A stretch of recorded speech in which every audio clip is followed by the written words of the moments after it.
اب عشق کہانی چھوڑو تم ہتھیار اٹھا کر. بسم اللہ الرحمن الرحیم نحمده ونصلي على رسوله الكريم اما بعد فاعوذ بالله من الشيطان الرجيم بسم الله الرحمن الرحيم ما آتاكم الرسول فخذوه وما نهاكم عنه فانتهوا صدق الله العظيم. قال النبي صلى الله عليه وسلم الدنيا سجن المؤمن وجنة الكافر. وقال النبي صلى الله عليه وسلم بلغوا عني ولو آية أو كما قال عليه الصلاة والسلام. محترم دوستو، بزرگو، دینی ایمانی بھائیو، قرآن کریم کی اس آیت میں اللہ رب العزت نے بندوں کو مخاطب کر کے فرمایا ما آتاکم الرسول فخذوه وما نہاکم عنہ فانتہوا. ہمارے تمہارے نبی حضرت محمد مصطفیٰ صلی اللہ علیہ وسلم جو کچھ تمہیں دیں اسے لے لو، اور جن چیزوں سے منع کرے اس سے رک جاؤ. اور یہ زندگی کی سب سے بڑی حقیقت ہے. اپنی زندگی کو کامیاب بنانے کے لیے اس آیت پر نظر رکھنا بہت ضروری ہے. ما آتاکم الرسول فخذوه وما نہاکم عنہ فانتہوا.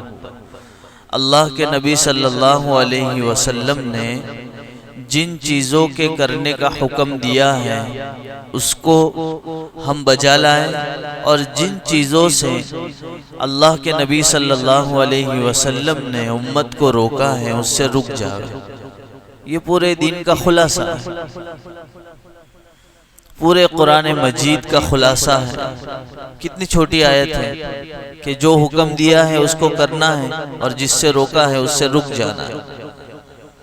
اب اپنی زندگی میں اس کو دہرائیں، اس کو سوچیں کہ ہماری زندگی کیا واقعتاً ان آیات اور اللہ کے نبی صلی اللہ علیہ وسلم کے بتائے ہوئے فرمان کے مطابق گزرتی ہے یا نہیں ہے. سیدھی سی بات، اگر گزرتی ہے تو کامیابی کے درجے کو پہنچ رہی ہے، اور اگر نہیں پہنچ رہی، اس طرح نہیں گزرتی ہے، تو اس میں سدھار آنا چاہیے، اس میں بدلاؤ آنا چاہیے. بس یہی زندگی ہے. اللہ نے اسی لیے ہم کو بھیجا ہے کہ عبادت سے ہم عبدیت تک پہنچ جائیں. عبادت کرتے کرتے ہم عبدیت تک پہنچ جائیں. اسی لیے میں بارہا یہ آیت پڑھتے رہتا ہوں 15ویں پارے کی، سبحان الذی اسری بعبدہ.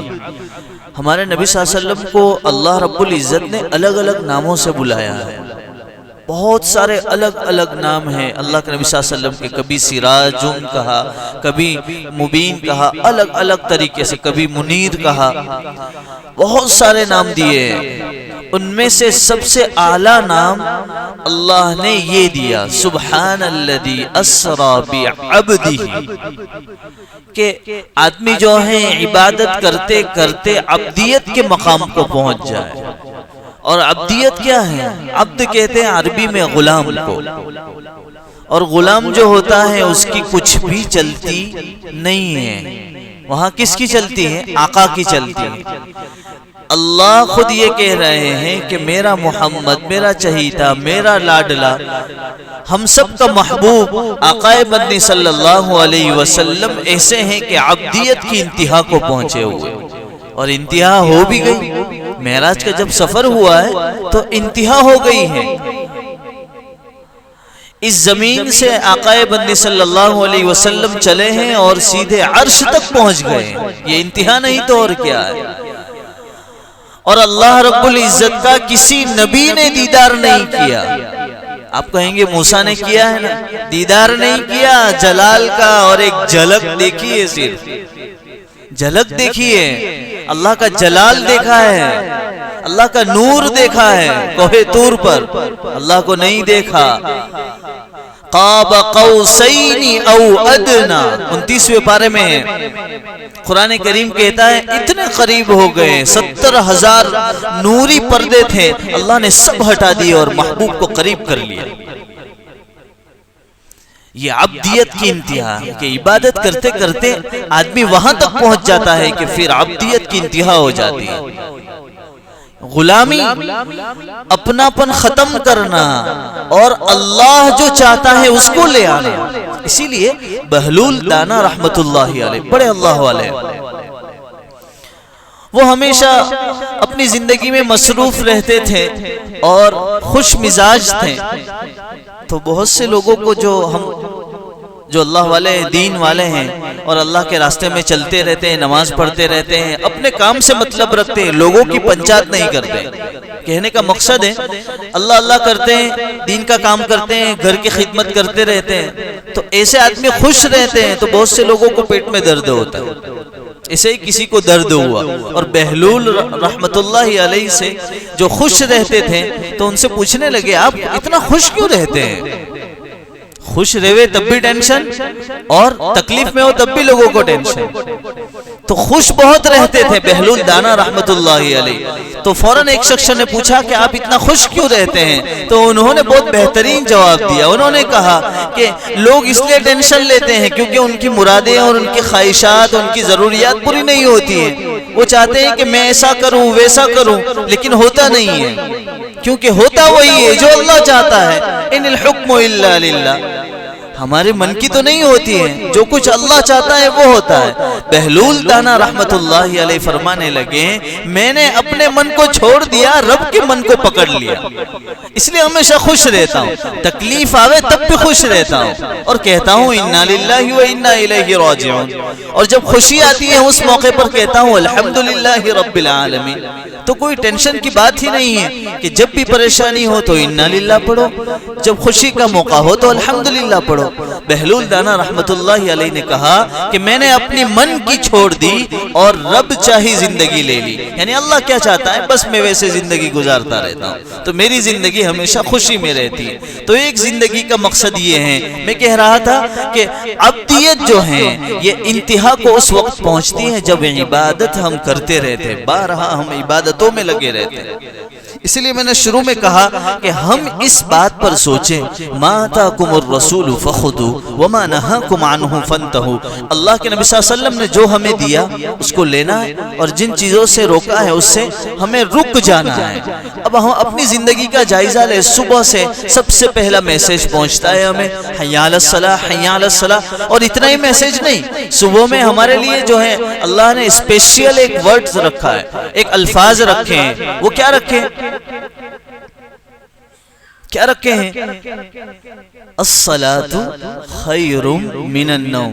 سب لوگوں کو معلوم ہے کہ نیند جو ہے بہت میٹھی ہوتی ہے، اسی لیے اللہ نے اسپیشل یہ الفاظ رکھے تاکہ مومنوں کو پتا چلے کہ الصلاۃ خیر من النوم، نیند جو تمہاری میٹھی لگ رہی ہے واقعتاً یہ میٹھی نہیں ہے، بلکہ جو ہے تمہیں خسارے میں گرا دینے والی ہے، نقصان میں گرا دینے والی ہے، تمہیں نقصان ہونے والا ہے۔ اس لیے اللہ نے الصلاۃ خیر من النوم، کہ تمہاری نیند جو ہے اس سے بہتر، خیر من النوم، نیند سے بہتر تمہاری نماز ہے۔ تو دیکھو میں نے کہا کہ ما آتاکم الرسول فخذوا، جو چیز اللہ اور اس کے رسول نے حکم دیا ہے سب سے پہلے ہم وہیں پکڑ میں آ جاتے ہیں، فال میں آ جاتے ہیں، وہیں سے پہلا نقصان پڑ جاتا ہے ہمارا۔ پھر ہم کہیں گے کہ گھروں میں پریشانی، پھر بزنس میں پریشانی۔ اللہ کے بندو ایک دم سمجھ میں آنے والی بات ہے کہ جس چیز کو پہلے پکڑنا ہے اسے ہی نہیں پکڑ رہے ہیں۔ تو یہ پہلی چیز ہے کہ جو ہے مؤذن پہلے سے ہی صدا دے رہا ہے اور اللہ کا حکم ہمیں سنا رہا ہے کہ الصلاۃ خیر من النوم، آ جاؤ نماز کے لیے۔ جیسے جمعہ کے لیے فکر سے آتے ہیں یا نہیں ہے، کیونکہ انہیں معلوم ہے کہ 3 جمعہ چھوٹ گئی تو کافر والا سکہ لگ جائے گا۔ اللہ کے بندو وہی پہلا پارہ جہاں پڑھتے ہو وہاں یہ بھی پڑھو ختم اللہ علی قلوبہم وعلی سمعہم وعلی ابصارہم غشاوہ، جب اللہ اپنی نگاہیں رحمت سے دور کر دیتا ہے تو پھر یہ سکے لگنا شروع ہو جاتے ہیں. ختم اللہ علی قلوبہم، دلوں پر اللہ سکہ لگانا شروع کرتا ہے.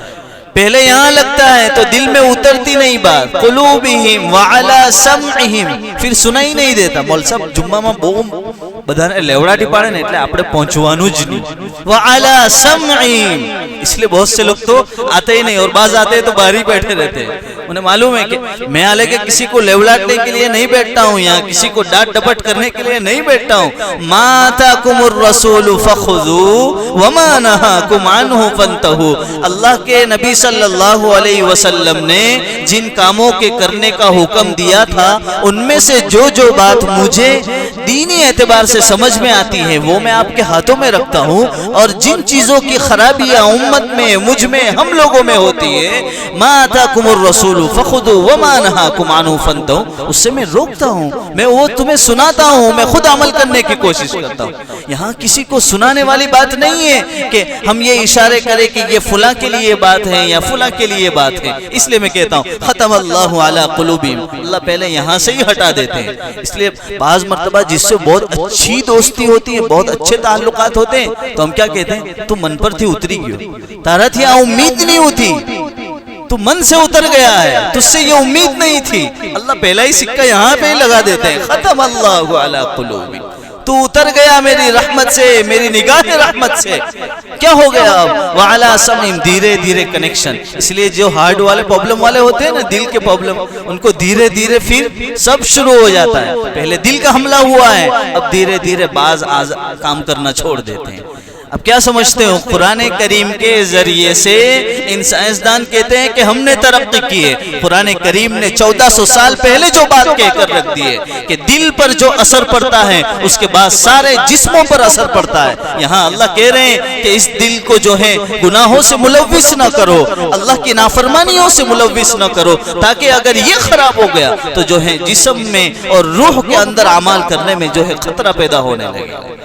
علی سمعہم وعلی ابصارہم، پھر دکھائی بھی نہیں دیتا. اس کے بعد حق دکھائی نہیں دیتا، حق سنائی نہیں دیتا، حق قبول نہیں کرتے ہیں. کیوں نہیں کرتے ہیں؟ اس لیے کہ اللہ کی نافرمانی کرتے کرتے کرتے جو ہے دل اچھائی سننے کو قبول نہیں کرتا. اور یہی چیزیں دنیاوی اعتبار سے بھی یہی چیز ہوگی. اگر ہم اس طرح کرتے رہیں گے اور نافرمانیوں میں لگے رہیں گے، آپ یقین رکھو جو دین کا نہیں ہوتا وہ دنیا کا بھی نہیں ہوتا ہے.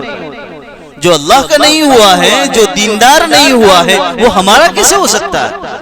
اسی لیے اللہ والے پہلے یہ دیکھا کرتے تھے کہ ایک آدمی 5 وقت کا نمازی ہے یا نہیں، اس کو کاروبار میں رکھیں گے، اس کو لڑکی دینی ہے یا نہیں ہے، اس کو کسی کام میں لگانا ہے یا نہیں ہے، تو اس کے لیے پہلے یہ دیکھتے تھے کہ یہ 5 وقت کا نمازی ہے یا نہیں. کیونکہ جو خدا کا نہیں وہ ہمارا کیسے ہو سکتا ہے؟ جو خدا کا وفادار نہیں وہ ہمارا وفادار نہیں ہو سکتا. یہ اصول ہوا کرتے تھے پہلے اللہ والوں کے. ہم نے وہ اصول چھوڑ دیے. کیوں؟ اس لیے کہ ہم سب ایسے ہو گئے ہیں کہ ہماری نمازیں، ہمارے ذکر، تلاوت، قرآن ہم سے ہی نہیں خود ہو رہا ہے. تو وہ اصول کی پاسداری جب ہم سے نہیں ہوتی ہے تو ہم دوسروں کو کیسے کہیں گے؟ اس کے لیے بہت ضروری ہے، میں شروع سے کہہ رہا ہوں کہ اپنی زندگی کی ترتیب دیکھو کہ جو ہے صبح کے وقت میں ہماری نماز ہمارے ہاتھوں میں آ رہی ہے یا نہیں ہے. اگر نہیں آ رہی ہے تو سمجھو کہ جو ہے زندگی کا پہلا مرحلہ ناکامیوں سے شروع ہو رہا ہے. ہمارے دھندے میں جب تک بونی نہیں ہوتی ہے نا تو ہم کہتے آج تو بونی بھی نہیں تھیلی ملے اتلو داڑو خراب. اور فجر کی نماز کی بونی نہیں ہوتی وہ کتنا بڑا نقصان ہو جاتا ہے. سب سے بڑا دھندا، سب سے بڑا کاروبار کیا ہے؟ اللہ کی یاد تو ہے، اللہ کا ذکر تو ہے. فجر کی نماز یہ اللہ کا سب سے بڑا ذکر نہیں ہے، سب سے بڑا ذکر ہے، سب سے بڑا پروفٹ ہے. حالانکہ اللہ کے نبی صلی اللہ علیہ وسلم نے اور قرآن کریم میں اور علماء کرام نے کتابوں میں لکھا ہے کہ جو شخص فجر کی نماز پڑھتا ہے اور دیگر نمازوں کی پابندی کرتا ہے اللہ اس کی روزی میں برکت عطا فرماتے ہیں. تو یہ تو وعدے اللہ اس کے جسم اور صحت و تندرستی کو برقرار رکھتے ہیں.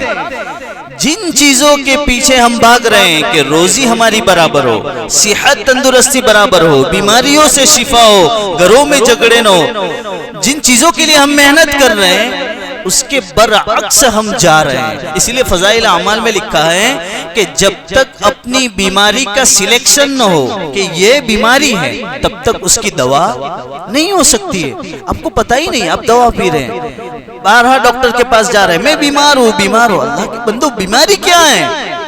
بخار ہوا ہے، سر میں درد ہے، پیروں میں تکلیف ہے، جگر میں تکلیف ہے، کڈنی میں تکلیف ہے. تکلیف تو بتاؤ، تکلیف نہیں بتاؤ گے تو علاج کیسے ہوگا؟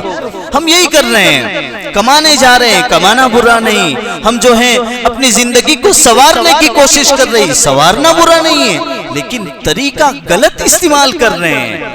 جو طریقہ ہمارا ہونا چاہیے وہ طریقہ ہم غلط استعمال کر رہے ہیں، جس کی وجہ سے ہم نقصان میں پڑ رہے ہیں. اور اس کی سمجھ ہمیں ہے، ایسا نہیں ہے. اللہ نے ہمیں عقل دی ہے، ہم گھاس چارہ نہیں کھاتے. اللہ کا شکر ہے ہم جو یہ جانور نہیں ہیں، ہم کو اللہ نے باشعور انسان بنایا ہے. ہم عقل والے ہیں، ہم سمجھتے ہیں، اس کے باوجود ایسی بے وقوفیاں کرتے ہیں کہ ہم اپنی زندگی کو خود خطرے میں ڈال رہے ہیں. اسی لیے میں نے شروع میں ایک حدیث پڑھی تھی، الدنیا سجن المؤمن وجنت الکافر. ویسے بھی اگر پریشانی آ جائے، حالات میں آ جائیں، تو اس حدیث کی تشریح میں لکھا ہے کہ ایک آدمی جب مسافری کرتا ہے، سفر کرتا ہے، تو ایسا تو نہیں ہے نا جیسا بامڑویل میرا گاؤں ہے، میں یہاں مقیم ہوں، یہاں میرا کاروبار ہے، بزنس ہے، میرا خود کا گھر ہے، پراپرٹی ہے، سب کچھ ہے. اب جب میں ممبئی کے لیے سفر کر رہا ہوں تو راستے میں چلتے چلتے وہاں سے خرید لی، اور جو ہے وہاں جگہ خریدی، وہاں جگہ خریدی، اور میں وہیں مقیم ہو جاؤں گا. ایسا تو نہیں ہو سکتا. میں تو ہفتے کے لیے گیا ہوں، 8 دن کے لیے گیا ہوں، 10 دن کے لیے گیا ہوں، مجھے وہاں خرید کر کیا فائدہ ہونے والا ہے؟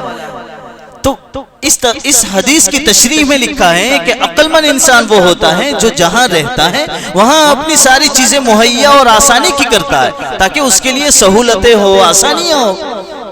ہم جو اپنی زندگی گزار رہے ہیں، ہم سمجھ رہے ہیں کہ یہ دار البقا ہے. یہ دار البقا نہیں ہے، یہ دار الفنا ہے.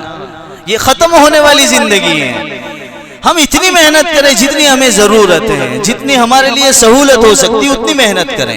محنت کا دائرہ اللہ نے بہت وسیع رکھا ہے، لیکن ان چیزوں کو سامنے رکھ کر جو پہلے ہی مؤذن کہتا ہے الصلاۃ خیر من النوم، کہتا ہے کہ نیند سے بہتر کیا ہے؟ نماز ہے. تو پہلا پروفٹ، پہلا جو ہے ہماری بونی ہمارے ہاتھ سے چھوٹ جاتی ہے، پھر کیا ہوتا ہے؟ پہلا نقصان ہو گیا. آپ پوچھو دھندا کرنے والوں کو کہ جس کی بونی نہیں ہوتی ہے تو اس کا منہ جیسے کھٹی کڑی پیا ہوا رہتا ہے، ٹینشن میں دماغ نہ کھاتا آج مگج ماری نہ کرتا بونی نہیں تھیلی ملے دھندے میں کہیں لیوانو نہیں ملے. ایک تو چوماس ہو چالے એટલે بالکل لیوانو نہیں ملے. یہ ہوتا ہے. اگر فجر کی نماز پڑھ لو، اللہ سے امید رکھو، وتوکل علی اللہ، اللہ تمہیں دے گا. ومن یتق اللہ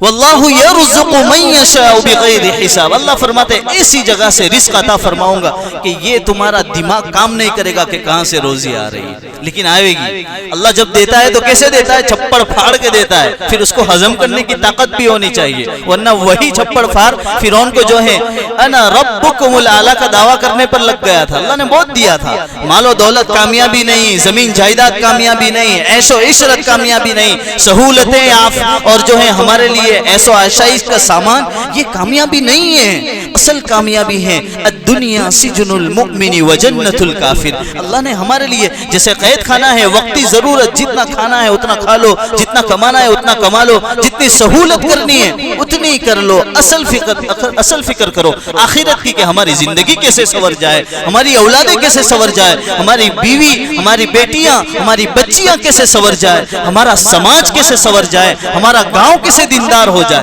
یہ اصل ذخیرہ ہے.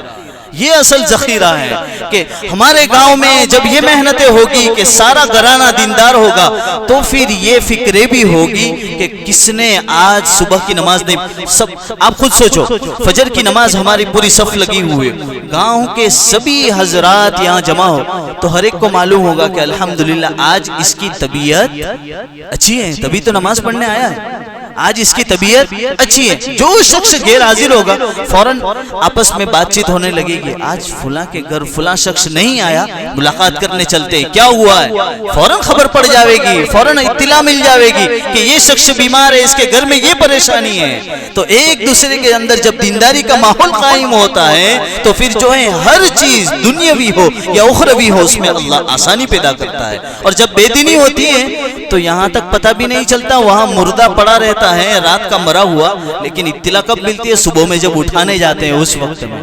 یہ ہوتا ہے، یہ بے دینی۔